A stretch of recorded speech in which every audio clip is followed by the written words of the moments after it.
Introducing Gideon Levy. He's a columnist at the Israeli Haaretz newspaper. He joins us from Tel Aviv. Good to have you, Gideon. So let's start with the immediate domestic picture in Israel, if we may. I mean, just hours after Israel traded direct missile strikes with Iran, we have the country's defence minister, Israel Katz, flatly rejecting any diplomatic conditions linking a pause with Tehran to a halt to the violence in Lebanon. He has vowed to hit Hezbollah at full strength, is what he's saying. At the same time, we know Netanyahu's ordered fighter jets to stand down at the very last minute following a phone call between himself and Donald Trump.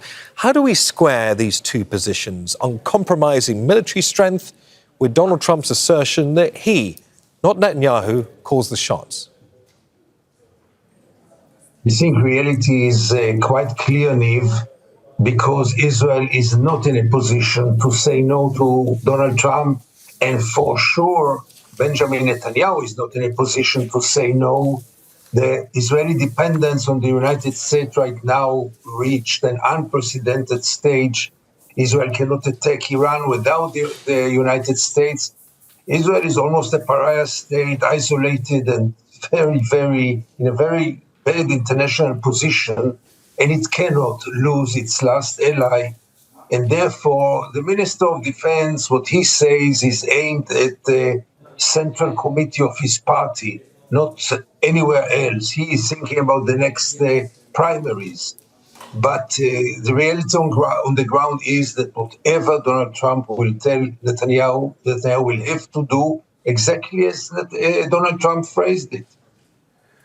So Israel Katz may be thinking about his electoral future, but we've seen in both Gaza and the war against Iran very high public consensus for a regional war, often hovering around 90% in public polling when it comes to striking Tehran. I wonder whether a figure like Israel Katz could back down, even if he wanted to. I mean, has the cabinet's own rhetoric trapped them in a cycle where any steps towards a workable peace plan looks like capitulation, looks like weakness?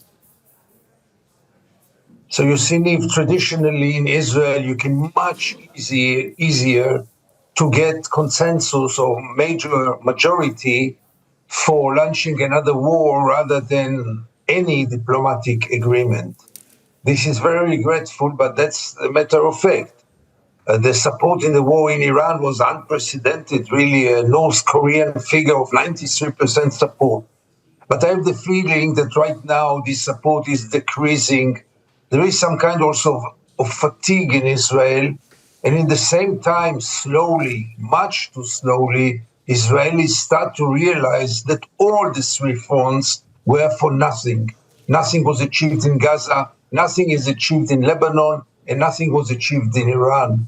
And slowly, it will take time, but slowly, I guess more Israelis will understand this.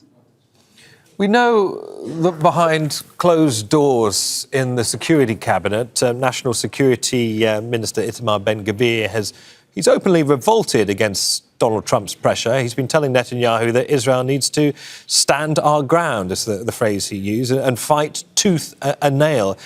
On the other hand, Netanyahu has urged his cabinet to avoid any kind of public spat with Washington while the US maritime blockade on Iran is still active. Can you help us understand the tightrope that Netanyahu himself walks right now between these twin positions? Yeah, Netanyahu is in a certain deadlock. The project of his life project was Iran, and the belief that Iran can be defeated by force. This was proven fake in the last two rounds in Iran. And Netanyahu has to realize, and I'm sure he realized it by now, that his life project just failed. He doesn't admit it. It's very hard to admit, but he has no other choice because reality proves that nothing changed. None of the goals in Iran was achieved and will not be achieved with another circle of violence. So on one hand, he has to save face. On the other hand, he is so depending on Donald Trump right now. And finally, it is Netanyahu who decides everything now in foreign policy and security policy in Israel. And so it will be until the elections. And he has no other choice. He has no dilemma. He has no other choice but to follow Donald Trump. If he doesn't do it, then he will really be challenged. Help us with this then, Gideon, because Donald Trump, we know, issued that stark public warning that if Israel rejects his diplomatic timeline, it could find itself fighting alone. I mean, I wonder if that can be actually construed as a threat or an invitation, because I'm reminded of Netanyahu once describing Israel as a super Sparta, a small militarized state ready to fight for its survival. Also, can Israel realistically go it alone if it came down to it? You know, one of the Smotrich, I don't remember if it was Smotrich or Ben-Gvir, said the other day that Israel can fight against Iran with its hands. We don't need the American weapons. Good luck to them. Israel has no capability to fight any war without the support of the United States, because Israel is depending on the United States militarily, internationally, financially. And all those big heroes, they say so because they are not accountable for anything.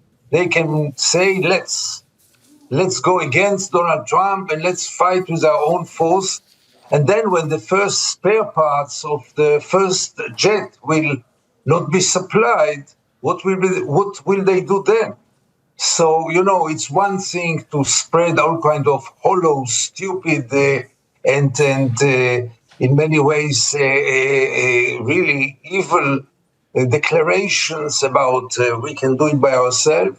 Netanyahu is at least realistic enough. He knows the truth. We cannot do it by ourselves.